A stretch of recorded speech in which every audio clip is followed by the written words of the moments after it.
मित्रों, सबसे पहले आप तमाम साथियों को बहुत बहुत नमस्कार। आपको कुछ देर प्रतीक्षा करनी पड़ी है, यह थोड़ी सी परेशानी के कारण ऐसा हुआ है। इस विलंब के लिए खेद है दोस्तों। हम अपेक्षा करते हैं कि हमारे सभी साथी जल्द हमसे कनेक्ट होंगे। हम आपके बीच आज जिन परिस्थितियों में उपस्थित हुए हैं, यह समय की मांग है और अपने हक हुकूक की जो लड़ाई है, इस लड़ाई को आगे बढ़ाने के लिए हमारे जितने भी साथी इसमें लगे हैं, पूरी तन्मयता के साथ जुटे हैं, ऐसे तमाम साथी, इनका हौसला बढ़ाना है और सही रास्ता भी दिखाना है। यह नेतृत्वकर्ता की जवाबदेही होती है। मित्रों, वीर भोग्या वसुंधरा, धरती का सुख उसी को है जो वीर बेटा है। कायर बेटा के लिए धरती का सुख नहीं है।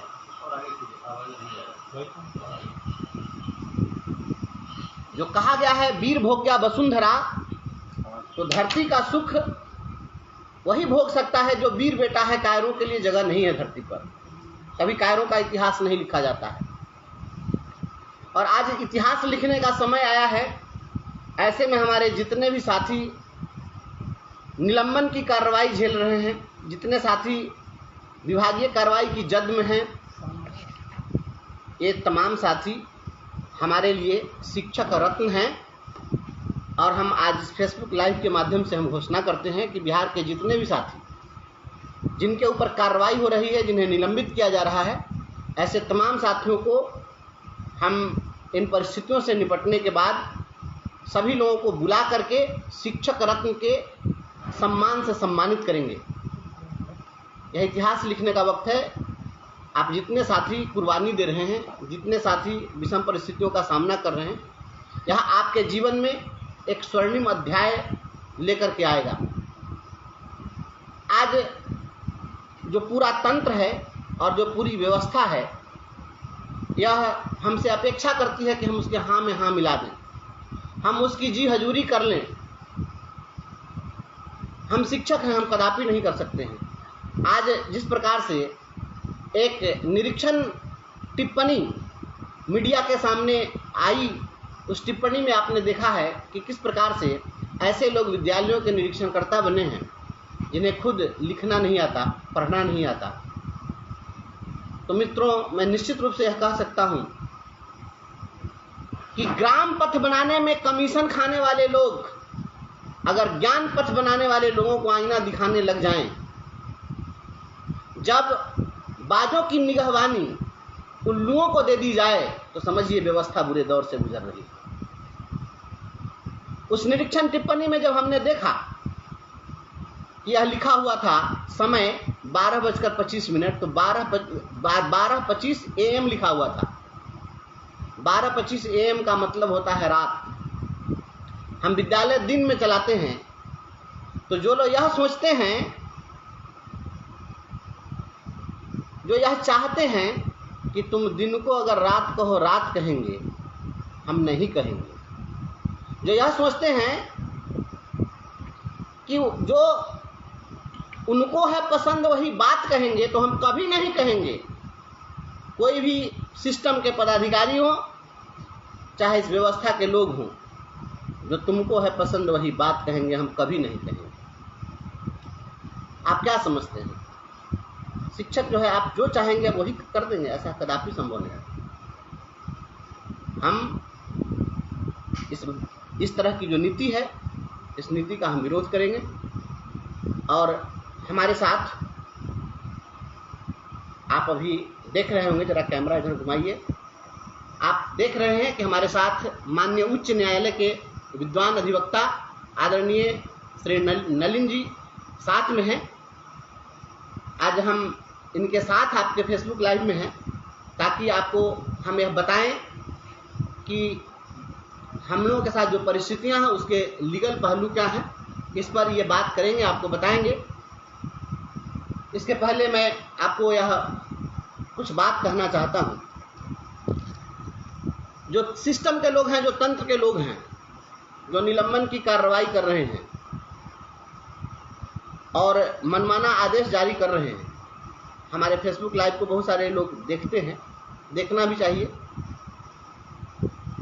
आपको मैं बताना चाहता हूं, बिहार के हमारे तमाम साथियों, इस बात को आप बताइए अपने साथियों के बीच में, इस रखिए कि जब हम मैट्रिक पास किए थे तो मैट्रिक पास करने पर बिहार विद्यालय परीक्षा समिति ने हमें मैट्रिक पास होने का एक सर्टिफिकेट दिया और उस सर्टिफिकेट पर मैट्रिक के बिहार बोर्ड का एक मोनोग्राम छपा है, एक लोगो है। इस पर आप लोगों ने कभी मार्क किया है या नहीं किया है मुझे नहीं पता, लेकिन अगर जो नहीं किए होंगे जरूर करिएगा, और जो किए होंगे उन्हें पता है कि बिहार विद्यालय परीक्षा समिति के मोनोग्राम पर एक युवक की तस्वीर है और उस युवक की तस्वीर में आप देखेंगे कि उसके हाथ में पुस्तक है और पीठ पर तीर कमान है और उस पर एक सूक्ति वाक्य अंकित है जिसमें लिखा है अग्रतः सकलम शास्त्रम पृष्ठतः ससरंघनु। मतलब बिहार विद्यालय परीक्षा समिति ने हमें मैट्रिक का प्रमाण पत्र देते हुए यह समझा दिया कि अग्रतः सकलम शास्त्रम, आगे में सकल शास्त्र रखो, और पृष्ठतः ससरंघनु, और पीठ पर तीर कमान भी रखो। मतलब कि सबसे पहले आपका अगर किसी से सामना हो तो उसे शास्त्र से समझाने का प्रयास करिए, और जो शास्त्र से न समझे तो उसको शस्त्र से भी समझा देना चाहिए। यह बिहार विद्यालय परीक्षा समिति ने हमें सिखाया है। अगर मैट्रिक पास कर गए तो इतनी योग्यता होनी चाहिए। हम शस्त्र की बात करने वाले लोग नहीं हैं, जिस शस्त्र की वहाँ पर परिकल्पना है, हम उस शस्त्र की बात करना चाहते हैं जो शस्त्र हमें किसी को दंडित करने के लिए, दंड की भी कई व्यवस्था है, ऐसा नहीं कि केवल शारीरिक दंड ही होते हैं, और भी दंड की व्यवस्था है। तो अन्य जो दंड के पहलू हैं, जो वैधानिक पहलू हैं, हम उन पहलुओं की बात करेंगे। हम तो पहले आरजू मिन्नत करने के लिए गए हैं, हम तो पहले उन्हें समझाने के लिए गए हैं, लेकिन वह नहीं मान रहे हैं और इस तरीके से आदेश निकाल रहे हैं, तो उसका परिणाम बहुत भयंकर होगा, बहुत बुरा होगा। हम इन चीज़ों पर आपके बीच बात करेंगे, हम बताएंगे। जितने साथियों को अभी शोकॉज किया गया है, निलंबन किया जा रहा है या स्पष्टीकरण की मांग की जा रही है, आप तमाम साथियों को मैं बताना चाहता हूं, हमसे भी शोकॉज किया गया था और हमसे जो शोकॉज किया गया था उस शोकॉज का जवाब हमने दे दिया। हमने शोकॉज का जवाब दिया है और इस शोकॉज के जवाब में बहुत सारी बातें हमने अंकित की है, और इस फेसबुक लाइव के बाद तुरंत बाद मैं अपने सभी जिलाध्यक्षों को इस स्पष्टीकरण का PDF उपलब्ध करा दूंगा। और बिहार में जितने भी साथी हैं, जिन साथियों से स्पष्टीकरण की मांग की जा रही है, आपको कुछ भी करने की जरूरत नहीं है, आप केवल उसे प्रिंट करा लेंगे। हमने एक ऐसा PDF बनवा दिया है जिसमें आपको जिला का नाम लिखने के लिए और नीचे विश्वास भाजन में अपना नाम लिखने के लिए स्पेस हमने छोड़ दिया है। आप केवल प्रिंट कराएंगे और उसमें केवल अपना सिग्नेचर करेंगे, अपने जिले का नाम, संबंधित पदाधिकारी के पत्र का प्रसंग जो है वो प्रसंग में आप उसका पत्रांक दिनांक लिख देंगे और इस प्रकार से आप उसका जवाब दे देंगे। आप तमाम साथियों को घबराने की जरूरत नहीं है, आपकी चिंता हम कर रहे हैं। हम आपकी चिंता इस कदर कर रहे हैं कि आपको कुछ भी दिमाग लगाने की जरूरत नहीं। हम लड़ेंगे, आर पार की लड़ाई लड़ेंगे, पूरा पूरा सामना करेंगे इनका। और हम आपको बता दें कि जो लोग ये मुगालते में हैं कि हम शिक्षकों को डिस्टर्ब करके चैन से बैठ जाएंगे, तो हम चैन से बैठने भी नहीं देंगे। बिहार का यह शिक्षक आंदोलन अपने आप में एक इतिहास रचेगा। जितने साथियों को निलंबित किया जा रहा है, आप खुद को गौरवान्वित महसूस करिए। यह गौरव का पल है, यह चिंता का विषय नहीं है, यह गौरव का पल है। किसी का निलंबित कर देने से हम निलंबित हो जाएंगे, इतनी ताकत किसमें है जी। और जब कार्रवाई होगी तो आप जान लीजिए हम परिवर्तनकारी हैं। परिवर्तनकारी प्रारंभिक शिक्षक संघ गठरी बांध कर लड़ना जानता है, इस बात को हमेशा ध्यान रखिएगा। गठरी बांध कर लड़ेंगे, आर पार की लड़ाई लड़ेंगे। जो आज पदाधिकारी जिलों में हैं या जो विभाग के उच्चाधिकारी हैं, वो कल नहीं रहने वाले हैं, वह थोड़े दिनों के बाद वो चले जाएंगे, लेकिन हम इस विभाग में रहेंगे। जब हम बहाल होकर आए थे उस समय दाढ़ी मूछ नहीं थी, और अभी हमें लंबी नौकरी करनी है। हम इतने समय में हम आपको कहां से कहां पहुंचा देंगे, यह एक इतिहास बनेगा, एक इबारत लिखी जाएगी। हम डरने घबराने वाले नहीं, जो परिस्थितियां आएंगी उनका हम सामना करेंगे। हम चाहते हैं अपने बीच उच्च न्यायालय के विद्वान अधिवक्ता आदरणीय नलिन जी हैं, आपको यह बताएंगे कि जिस प्रकार से यह जो चिट्ठियां निकाली गई हैं इसके वैधानिक पहलू क्या हैं और यह किस निष्कर्ष तक पहुंचेगा। इन लोगों के द्वारा जो कार्रवाई की जा रही है ये कितने दिनों तक, कितने समय तक यह टिक पाएगी इनकी कार्रवाई, इनके कार्रवाई में कितना दम है और कितना वैधानिक है। और यदि हम न्यायालय में जा करके अपना निलंबन समाप्त करा लेते हैं, उसके बाद फिर हम जो लड़ाई लड़ेंगे उस लड़ाई के क्या परिणाम होंगे, इन तमाम चीज़ों पर आपको ये बताएंगे। हम चाहते हैं कि आप तमाम लोग आप सुने। अभी हमारे साथ आप देख रहे होंगे हमारे साथ आदरणीय नलिन जी हैं, साथ में हमारे साथी गौतम जी हैं, लखनलाल निषाद जी हैं अपने क्रांतिकारी साथी, और मुसहरी प्रखंड के सम्मानित अध्यक्ष भाई विकास जी हैं, हमारे मुजफ्फरपुर जिला के क्रांतिकारी महासचिव हिमांशु शेखर जी हैं। तमाम साथी लोग बैठे हुए हैं हम लोग, और हम सभी लोग बात करेंगे आपसे। आप देखिए, पहले हम चाहते हैं कि आदरणीय नलिन जी को आप लोग सुनिए और ये बताएंगे आपको कि लीगल पहलू क्या है, विभिन्न पूर्व में इस तरह की घटनाओं में माननीय उच्च न्यायालय के द्वारा क्या क्या या सर्वोच्च न्यायालय के द्वारा क्या क्या न्यायादेश पारित किए गए हैं। आप हम चाहते हैं, सीधे चाहते हैं कि आप हमारे विद्वान अधिवक्ता से आप रूबरू हों। संघर्षशील शिक्षकों, आपको सबसे पहले मेरा सादर प्रणाम। अभी एक संकट का दौर है, विशेषकर शिक्षकों के लिए। मुझे आप लोग के साथ जो परिस्थिति उत्पन्न हो रही है उसको देखने से ऐसा लगता है जैसा कि पढ़ने में आता है। मैंने तो कभी इमरजेंसी देखने का हमको मौका नहीं मिला, बट मुझे इमरजेंसी की याद आती है। जो कुछ पढ़ा या तथाकथित अभी सत्ता में जो लोग बैठे हुए हैं उनके मुंह से जो इमरजेंसी के अगेंस्ट बोला जाता है कि इमरजेंसी में किस तरह से किया जाता था। एक तरह से इमरजेंसी में तो फंडामेंटल राइट जो है सीज हो ही जाता है। अभी वर्चुअली इमरजेंसी का तो कोई घोषणा सरकार की तरफ से है नहीं, बट जो स्थिति विशेषकर शिक्षकों के लिए बनाई जा रही है वो एक तरह से इमरजेंसी ही बनाई जा रही है, क्योंकि संविधान के पार्ट 3 में हम लोग को फंडामेंटल राइट्स दिया गया है, जिसका हम लोग कुछ रीजनेबल रिस्ट्रिक्शन के साथ उपयोग कर सकते हैं। उस पर कोई मनमाना रिस्ट्रिक्शन नहीं लगा सकता है, रीजनेबल रिस्ट्रिक्शन होना चाहिए। और मेरे समझ से अभी जो शिक्षकों का जो हाल फिलहाल धरना प्रदर्शन हुआ वो सारा संविधान के दायरे में ही था। उसके लिए संविधान में धरना प्रदर्शन को बिल्कुल जायज़ ठहराया गया है। और कुछ ऑफिसर या सत्ता में बैठे लोगों को यदि धरना प्रदर्शन पसंद नहीं है और उसके आड़ में यदि शिक्षकों पर दंडात्मक कार्रवाई करने का षड्यंत्र किया जा रहा है, तो आप लोग भरोसा रखिए कि ये माननीय उच्च न्यायालय में या किसी भी ऊपर के कॉन्स्टिट्यूशनल कोर्ट में ये टिकने वाला नहीं है, क्योंकि ये सीधा सीधा कॉन्स्टिट्यूशन का उल्लंघन है। और जो भी पदाधिकारी इस तरह का पत्र निकाल रहे हैं, बड़ी अफसोस के साथ कहना पड़ा है, शायद उन्हें संविधान की बेसिक समझ नहीं है। वो भले ही इतिहास भूगोल पढ़ के और बड़े बड़े पदाधिकारी बन गए हैं, बट उससे संविधान की बेसिक समझ ही नहीं है।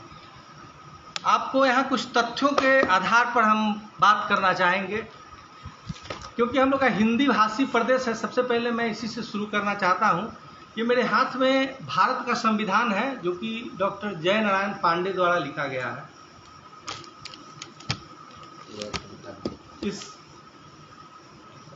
इस संविधान में अनुच्छेद 19 ख के विषय में स्पष्ट किया गया है सभा एवं सम्मेलन की स्वतंत्रता। अनुच्छेद 19(1) ख और खंड 3। अनुच्छेद 19(1) ख भारतीय नागरिकों को शांतिपूर्वक बिना हथियार के सभा करने की स्वतंत्रता प्रदान करता है। निश्चित रूप से उस दिन की शिक्षकों की सभा शांतिपूर्ण थी, बिना हथियार के थी।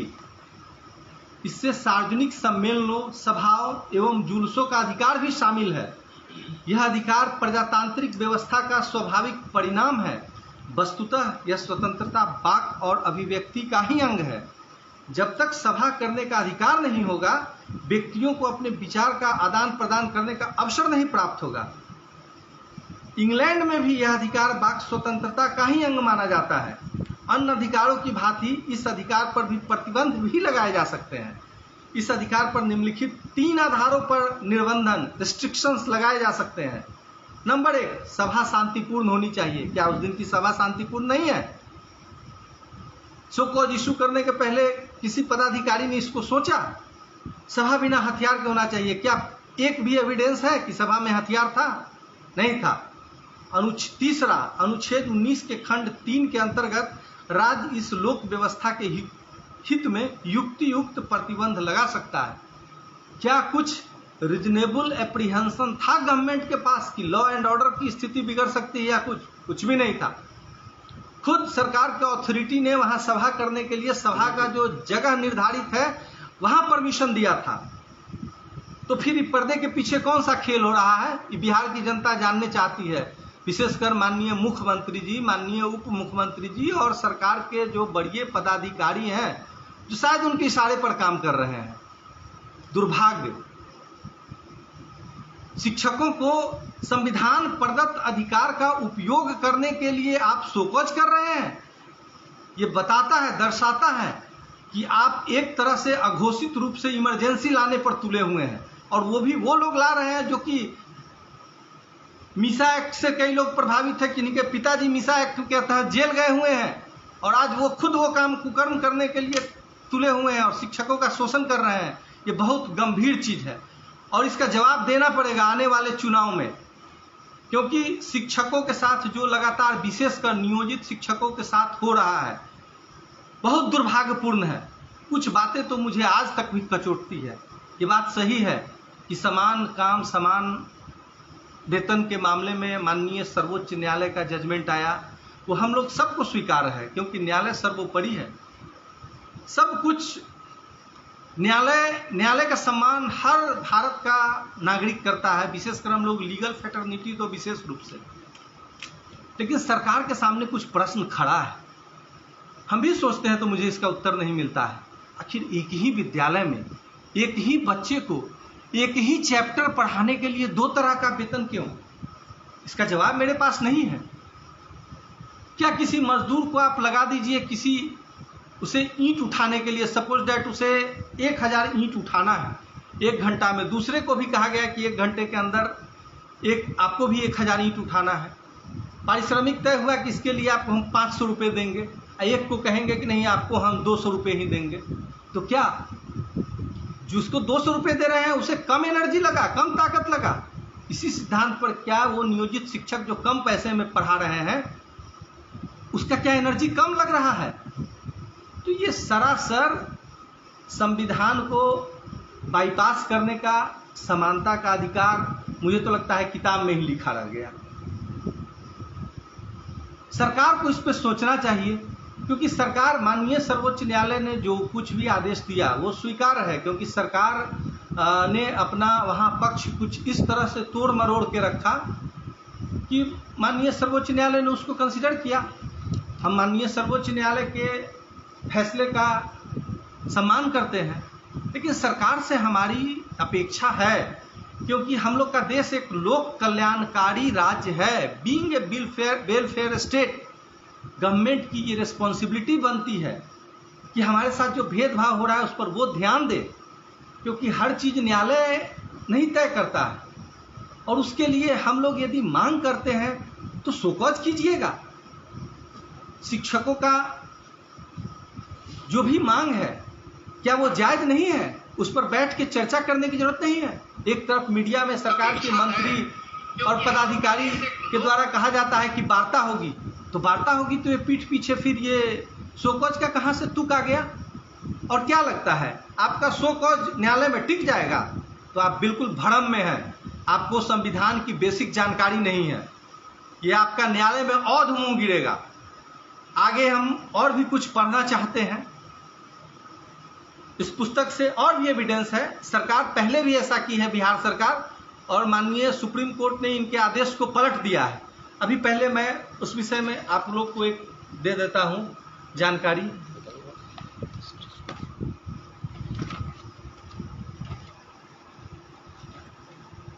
ये माननीय सर्वोच्च न्यायालय द्वारा Kameshwar Prasad Singh versus state of Bihar में एक फैसला रिपोर्टेड जजमेंट है, AIR 1962, supreme court, page number 166 में। इसमें माननीय सुप्रीम कोर्ट के द्वारा प्रोपोजिशन लेट डाउन किया गया था। इसमें रिलीवेंट पोर्शन हम पढ़ रहे हैं। Rule 4 of Bihar government servant conduct rules 1956 in the form in which it stands prohibiting any form of demonstration for the redressal of grievances of the government servants is violative of fundamental rights guaranteed to them under Article 19(1)(a) and (b) of the Constitution of India should therefore be struck down. The rule is so far as it prohibits a strike cannot be struck down since there is no fundamental right to resort to a strike.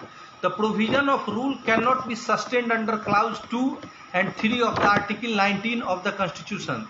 The vice of the rule commits in this that it lays a ban on every type of demonstration and does not confine itself to those forms of demonstration which might lead to disturbance of public tranquility. Therefore, the entire rule has to be struck down and as unconstitutional. तो उस वक्त भी बिहार सरकार ने Bihar government servant CCA rules में change किया था। उसमें प्रोविजन बना दिया था कि यदि आप धरना प्रदर्शन कीजिएगा तो उस पर आप पर कार्रवाई होगा। माननीय सर्वोच्च न्यायालय ने इसे संविधान के अनुच्छेद 19(1)(a) और (b) का उल्लंघन पाते हुए स्ट्रक डाउन कर दिया। तो सरकार आज भी तो सेम स्टैंड ले रही है। आज भी सरकार को लगता है माननीय सर्वोच्च न्यायालय के इस जजमेंट का बिल्कुल ही ज्ञान नहीं है, क्योंकि जो कुछ भी किया गया है वो संविधान के दायरे में किया गया है। एक और केस का जिक्र करेंगे, ये भी माननीय सर्वोच्च न्यायालय के द्वारा okay Ghosh and another's versus EX Joseph 1963 AIR supreme court 812 number पर रिपोर्टेड है, पेज नंबर पर। इसमें सुप्रीम कोर्ट जो सिद्धांत अवधारित किया वो क्या था? A disciplinary rule prohibited government servants from participating in any demonstration, the court held the rule to be invalid. यदि किसी गवर्नमेंट सर्वेंट को किसी डेमोन्स्ट्रेशन में आप पार्टिसिपेट करने से रोकते हैं तो सुप्रीम कोर्ट उस रूल को ही इनवैलिड कहती है। कॉन्स्टिट्यूशन का हमारा मैंडेट है, कॉन्स्टिट्यूशन का यही हमारा डायरेक्शन है। बट दुर्भाग्य से सरकार में बैठे आला अधिकारियों को इसकी जानकारी नहीं है, या तो जानकारी नहीं है, नहीं तो माना जाएगा वो जानबूझ के कर रहे हैं। तो अभी शिक्षकों के लिए संकट की दौड़ है, विशेषकर उन साथियों के जिनके खिलाफ शोकॉज किया गया है और उन्हें डराने की कोशिश किया जा रहा है। निश्चित रूप से उसके लिए कानूनी रूप से लड़ाई लड़ी जाएगी सरकार से। और हमें एक चीज डिसिप्लिन अपने में भी पालन करना है, कभी भी संविधान के दायरे से बाहर जाके हमें कोई काम नहीं करना है। हमें अपना बात को, अपना विरोध को संविधान के दायरे में रखना है। और यदि सरकार का कोई भी दमनकारी आदेश आता है तो उसको हम लोग अदालत में सरकार के दमनकारी आदेश को अदालत में चुनौती देंगे। अब मेरा कहना है कि उस दिन जो कुछ भी हुआ, क्या सरकार ने उसके लिए परमिशन नहीं दे रखा था? सरकार ने जो स्थल निर्धारित किया था वहीं पर तो धरना प्रदर्शन किया गया। तो आखिर सरकार को ऐसी कौन सी इनपुट मिल गई कि इसमें गड़बड़ी है? विधिवत शिक्षकों ने CL लेके वहां अपना धरना प्रदर्शन में योगदान दिया। क्या सरकार के द्वारा CL पर कोई रोक लगाई गई थी? नहीं लगाई गई थी। CL लेना भी सर्विस संबंधित सर्विस रूल्स में अधिकार है और सरकार के द्वारा कोई रोक भी पूर्व से नहीं लगाया गया था और सरकार की ये जानकारी में थी। सरकार द्वारा बार बार पत्र निर्गत किया जा रहा था कि सोशल मीडिया के थ्रू भी शिक्षकों का जो कम्युनिकेशन होता है उस पर नज़र रखा जाए। सरकार के नज़र में थी कि CL लेके शिक्षक जा रहे हैं धरना प्रदर्शन करने। सरकार को यदि कुछ लग रहा था आपत्तिजनक तो सरकार पहले क्यों नहीं रोकी? और स्वीकृत सीएल स्वीकृत करा के गए हैं, तो अब सरकार किस मंशा से शोकॉज कर रही है उस ग्राउंड पर? इसमें तो कुछ भी गैर वैधानिक नहीं है। तो सारा कुछ जो किया जा रहा है उसका लबोलुआब यही है कि सरकार शिक्षकों का दमन करना चाहती है, उनके कॉन्स्टिट्यूशनल मांग का गला घोटना चाहती है और आमादा है सरकार भूल गई। विशेषकर मेरा आरजेडी से विशेषकर शिकायत है, आप लोगों ने क्या किया? चुनाव में घूम घूम के शिक्षकों का वोट लेने के लिए शिक्षकों को आप लोगों ने गुमराह किया कि हमारी सरकार आ गई। आपने अपने मैनिफेस्टो में डाला, घोषणा पत्र में डाला कि हमारी सरकार आएगी तो आपके लिए समान काम समान वेतन लागू, बहुत सारे वादा की। आज आपकी वादा कहाँ गए? आपको आपका नैतिकता यही है? आपको शर्म नहीं आती है? किस मुंह से दूसरे को आप लोग कहते हैं? आपसे तो गया गुजरा कोई वादा खिलाफ ही कोई पार्टी हो ही नहीं सकता है। और वर्चुअली माना जाए इसमें किसी पार्टी का नहीं कह सकते हैं, इस हमाम में तो सारे नंगे हो चुके हैं। सत्ता साइड जब जाता है तो लोगों का सुर बदल जाता है, जब वही विपक्ष में आता है तो उसका सुर दूसरा हो जाता है। कि किस तरह का सोसाइटी बनाना चाहते हैं, किस तरह का बिहार के जनता को दे रहे हैं। दूसरा एक बहुत बड़ा इशू है कॉन्ट्रैक्ट अपॉइंटमेंट। क्या वेलफेयर स्टेट पे कॉन्ट्रैक्ट अपॉइंटमेंट के रूप में शोषण होते रहेगा? आज कितने सारे कॉन्ट्रैक्चुअल टीचर सब हैं, संविदा पर गेस्ट टीचर हैं, सारे का भविष्य बर्बाद उनका। वो इस लालच में बेचारे इस आशा में काम करते हैं कि भविष्य में सरकार हम पर दया करेगी, हम लंबे समय तक काम करेंगे तो हमें हमारे सेवा को रेगुलराइज किया जाएगा। और आप लंबे समय तक काम करने के बाद उसको बाहर का रास्ता दिखा रहे हैं, उनके साथ भेदभाव कर रहे हैं। छुट्टी उनका दशहरा में गर्मियों की छुट्टी का वेतन काट लेते हैं। आखिर देश में कौन सा व्यवस्था लाना चाहते हैं?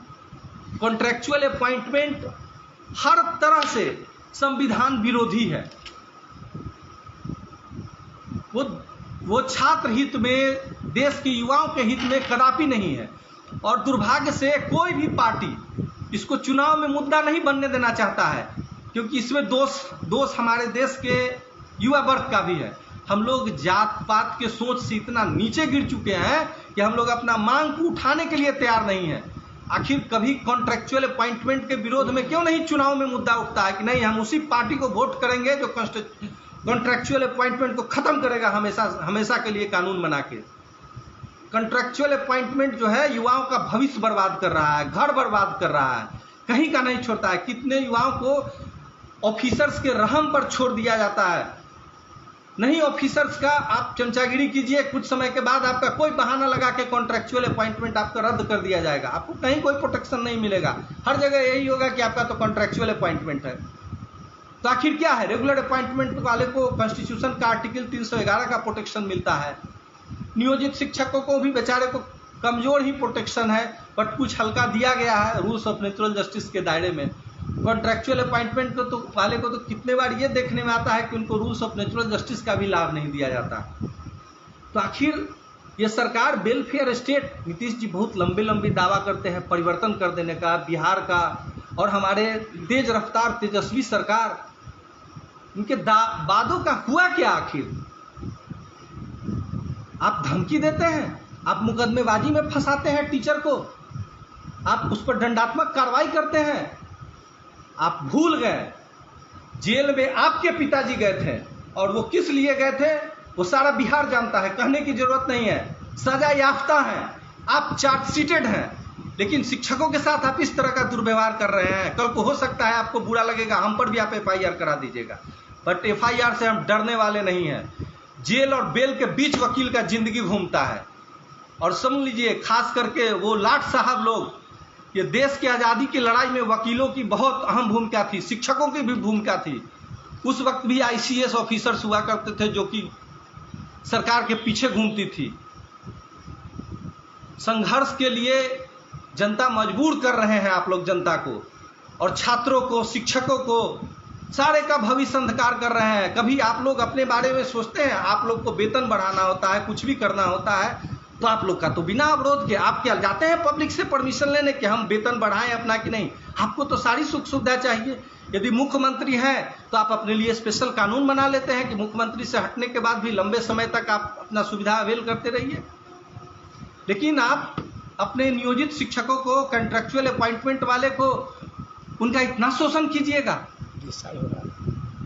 ये घोर आपत्तिजनक है।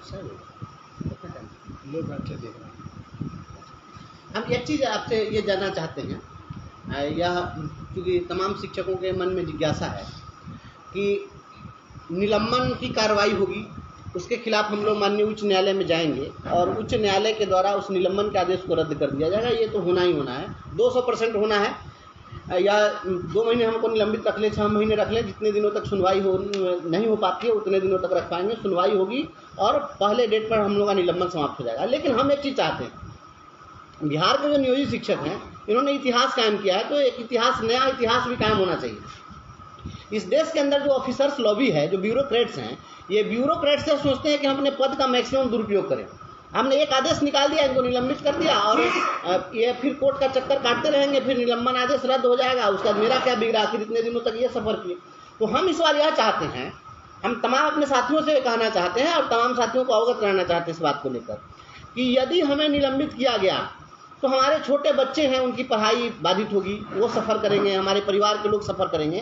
तो जब तमाम लोग सफ़र करेंगे, हम मानसिक रूप से, आर्थिक रूप से, सामाजिक रूप से जब हम सफ़र करेंगे, तो उसके बाद में इन लोगों के ऊपर में हम लोग क्या डैमेज सुधार कर सकते हैं या नहीं कर सकते। निश्चित सिविल रिमेडी तो है ही, सिविल रिमेडी है, डैमेज सूट कर सकते हैं।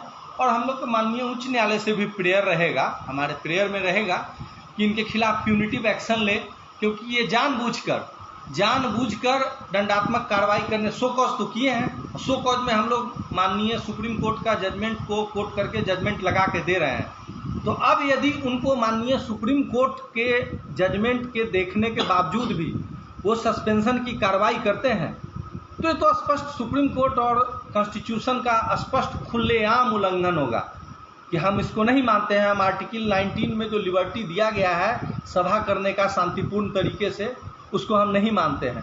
तो ये तो गवर्नमेंट ऑफिशियल्स पर है और ये माननीय उच्च न्यायालय के द्वारा देखा जाएगा कि नहीं। इसमें एक बात हम यह जानना चाहते हैं, क्या इसकी पॉसिबिलिटी है कि माननीय सर्वोच्च न्यायालय के आदेश को जब हम उनके संज्ञान में ला देते हैं कि ऐसा आदेश है जिसमें आप कार्रवाई नहीं कर सकते हैं धरना प्रदर्शन में भाग लेने के आधार पर, तो क्या ऐसे मामले में माननीय उच्च न्यायालय में या सर्वोच्च न्यायालय में अवमाननावाद की प्रोसीडिंग चलेगी?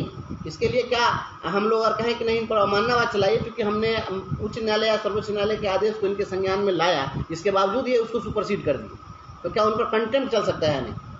ये माननीय उच्च न्यायालय के दायरे में आता है। हम लोग के प्रेयर पोर्शन में ये रहेगा कि इनके खिलाफ प्यूनिटिव एक्शन लिया जाए, क्योंकि इन्होंने जानबूझ के हमारे शो कॉज की भी कॉपी तो लगेगी रिट में निश्चित रूप से, तो उसमें रहेगा कि हमने इनको शो कॉज में लिख के दिया कि ऑनरेबल सुप्रीम कोर्ट का ये आदेश है, इस तरह का प्रोपोजिशन लेट डाउन किया जा चुका है और संविधान का आर्टिकल 19 का ये मैंडेट है। उसके बावजूद ये हमारे खिलाफ दंडात्मक कार्रवाई करेंगे बिना किसी एविडेंस के, तो निश्चित रूप से माननीय न्यायालय मुख्य दर्शक तो है नहीं, संविधान का, कॉन्स्टिट्यूशन का, हमारे फंडामेंटल राइट का गारंटी देने के लिए उसके गार्जियन कॉन्स्टिट्यूशनल कोर्ट ही तो होते हैं। तो ये जो सुप्रीम कोर्ट का जो जजमेंट है, सुप्रीम कोर्ट का judgement okay Ghosh and another, इस मामले में 1962 का जजमेंट है, डिसाइडेड ऑन 30/10/62। 1962 का जो जजमेंट है, इसमें इसके पेज नंबर, जजमेंट के पेज नंबर 3 पर लिखा है, this court has held that rule 4A in the form in which it now stands prohibiting any form of demonstration is violative of the government servants right under article 19(1)A and B and should therefore be struck down.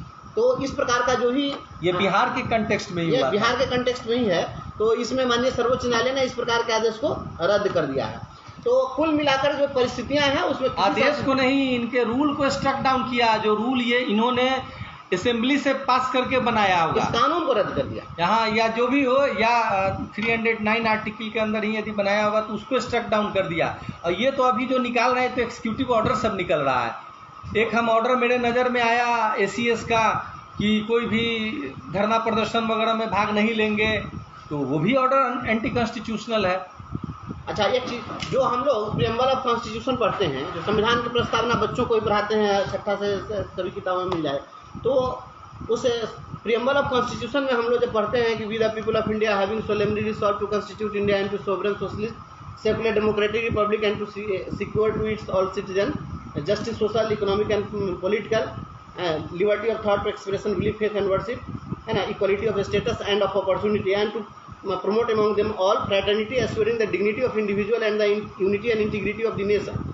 In this our Constitutional Assembly, this 26th day of 1949, do hereby adopt, enact and give to ourselves this Constitution. तो इसमें जो बात यहाँ पर आती है कि fraternity, assuring the dignity of individual, जब व्यक्ति के गरिमा की जब बातें आती है तो व्यक्ति की गरिमा में क्या शिक्षकों का निरीक्षण ऐसे लोगों से कराया जा रहा है जो हमसे लेसर वेज पर काम कर रहे हैं, जो इस प्रकार से just like daily wages worker हैं, और इस प्रकार के लोग यदि आकर हमारा निरीक्षण कर रहे हैं, हमारा सुपरविजन कर रहे हैं और वो हमें डायरेक्ट कर रहे हैं कि टीचर्स को क्या करना चाहिए, तो क्या यह हमारे डिग्निटी पर कुठाराघात है या नहीं? निश्चित रूप से इसमें पहले भी माननीय उच्च न्यायालय के द्वारा जजमेंट आया था, जबकि इन लोगों ने आदेश जारी किया था जीविका दीदी के द्वारा निरीक्षण कराने का, और उस आदेश को माननीय उच्च न्यायालय ने स्ट्रक डाउन कर दिया। बिहार सरकार उसमें सुप्रीम कोर्ट गई हुई है, सुप्रीम कोर्ट में उनका अभी केस पेंडिंग है और उसमें नोटिस इशू किया गया है, ऑलरेडी उसमें वहाँ अपना पक्ष रखा जाएगा संघ के तरफ से। तो ये तो जाहिर सी बात है कि सरकार में बैठे अधिकारी जो हैं वो टीचर का मोरल तोड़ना चाहते हैं इस तरह से करके। शिक्षक, कोई भी शिक्षक है तो एक क्वालिफाइड है, ट्रेंड है, और उसको कहीं ना कहीं मोरली तोड़ने के लिए, उनसे कम क्वालिफाइड लोगों से अपमानित कराने के लिए इस तरह का प्रपंच रचा जा रहा है।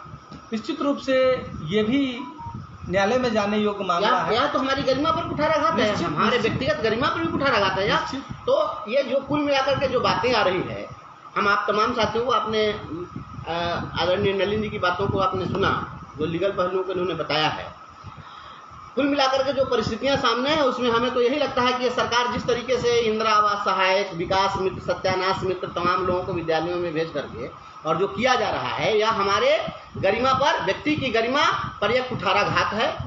This is demeaning strike on the dignity of teachers.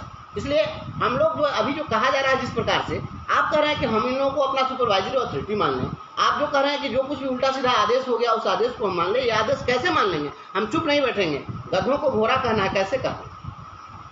उल्लू को तोता कहना है, कैसे कह दें? तुमने तोड़े लाखों सपने भाग विधाता, कैसे कहें? नहीं कहेंगे, कदापि नहीं कहेंगे। आर पार की लड़ाई लड़ेंगे, चाहे जिससे भी लड़ना हो। और एक बात मैं आपको बताना चाहता हूँ, जितने भी पदाधिकारी लोग हैं जो अपने को बहुत ताकतवर समझते हैं, ऐसे लोगों के लिए मैं कहना चाहता हूँ, चाहे वह कोई रॉबिन हुड आ जाए या कोई हिटलर शाह आ जाए, तानाशाह आ जाए, मैं उनसे कहना चाहता हूँ, एक बात याद रखिएगा, जब आप अत्याचार करेंगे, जब कोई भी व्यक्ति अत्याचार करता है, अपने सीमा मर्यादा को तोड़ देता है, तो यह जान लीजिए उसी दिन उसकी हार हो जाती है, आपकी जीत नहीं है।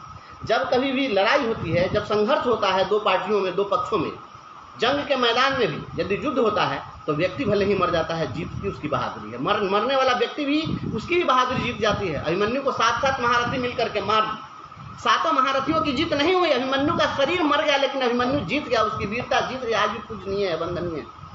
इसलिए आप जब यह सोच रहे हैं, अगर कोई शेर अगर जंगल में पूरा अत्याचार मचा दे कि हमारे पास ताकत है, हम आपको मार डालेंगे, चीर देंगे, फाड़ देंगे, और जब सारे लोग यह सोच लेंगे कि हमारी जान सांसत में तो मरना ही है, तो जब मरना ही है तो मरने का जब भय मिट जाएगा, उस समय एक शेर के आंख में आंख मिलाकर हिरन का शावक यदि बात करने लग जाए, समझ लीजिए उस हिरन का शावक जीत गया और शेर वहीं पर हार गया। भले ही शेर उसको मार दे, लेकिन आंख में आंख डालकर अगर बात करने लग जाए। आज बिहार की सरकार नियोजित शिक्षकों से लड़ रही है, और एक अदना सा नियोजित शिक्षक आपके अधिकारियों में के आंख में आंख डालकर बात करने के लिए और जवाब देने के लिए तैयार है, तो आपकी हार वहीं पर हो गई। लानत है आपको अपनी योग्यता पर। आप जो समझते हैं कि आप बहुत बड़े विद्वान हैं, तो लानत है आपकी विद्वता पर। क्या कौन सी आपकी विद्वता है? आपकी विद्वता आपको खाए जा रही है। हमसे पढ़ा विद्या ददाति विनयम, जब जो व्यक्ति विद्वान होता है उसमें विनम्रता आती है, लेकिन आपने क्या किया? आपको मैं इतिहास का उदाहरण देना चाहता हूँ।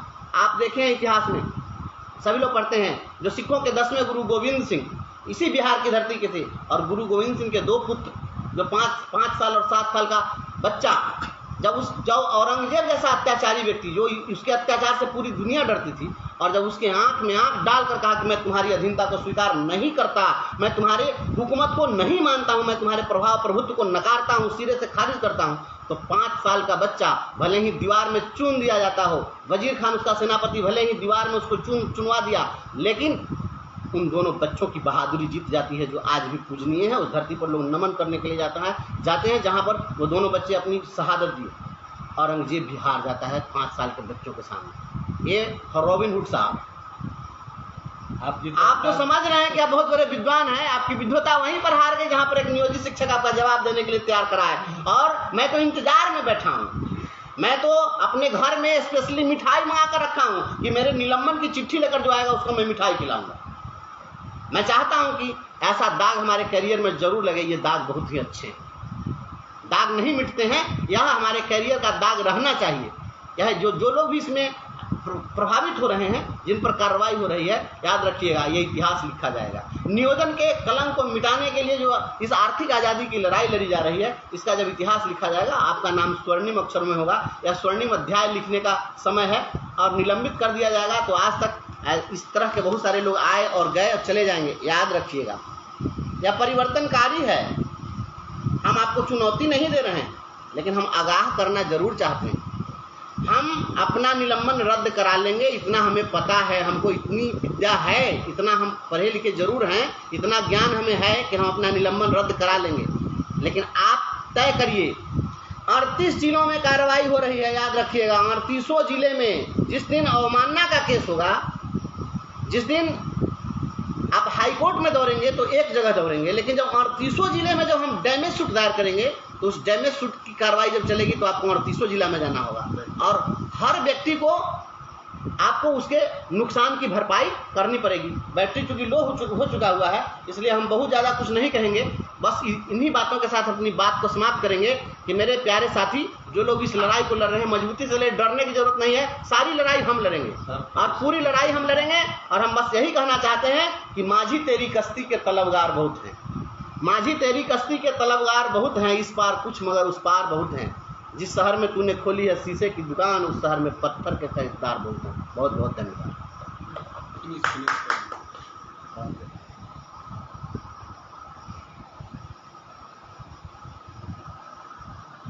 हो गया अपनी सभी।